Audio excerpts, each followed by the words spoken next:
જેમાં રબારી સમાજ દ્વારા નવું બંધારણ અમલમાં મુકાયું છે। ડીસાના ઝીરડામાં રબારી સમાજનું નવું બંધારણ દુધેશ્વર મહાદેવના મંદિરે સમાજના અગ્રણીઓ દ્વારા એલાન કરવામાં આવ્યું છે। પ્રસંગમાં અમલ કસુંબો પ્લાસ્ટિકની બોટલ ઉપર પ્રતિબંધ મૂકવામાં આવ્યો છે। મહેંદી રસમ, pre wedding shoot, welcome drink, DJ પર પ્રતિબંધ મૂકવામાં આવ્યો। લગ્નમાં દાગીના એ પણ 6 તોલાના મર્યાદામાં આજે બંધારણ અમલમાં મૂકવામાં આવ્યું છે। બીમાર કે લગ્ન પ્રસંગમાં આવનારને ઉથમણીની પ્રથા પણ બંધ કરવામાં આવી છે। લગ્નમાં પત્રિકા ન છપાવવી, ડિજિટલ પ્લેટફોર્મનો ઉપયોગ કરવો તેવું જણાવ્યું છે।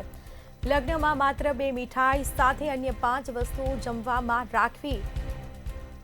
લગ્નમાં ભાડેથી કપડાં લાવી પહેરવા પર પણ સંપૂર્ણ પ્રતિબંધ મૂક્યો છે।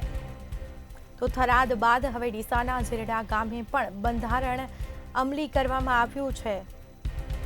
થરાદ બાદ હવે ડીસાના ઝીરડા ગામે પણ બંધારણમાં અમલી કરવામાં આવ્યું છે। બીમાર કે લગ્ન પ્રસંગે આવનારને ઉથમણીની પ્રથા બંધ કરાઈ છે।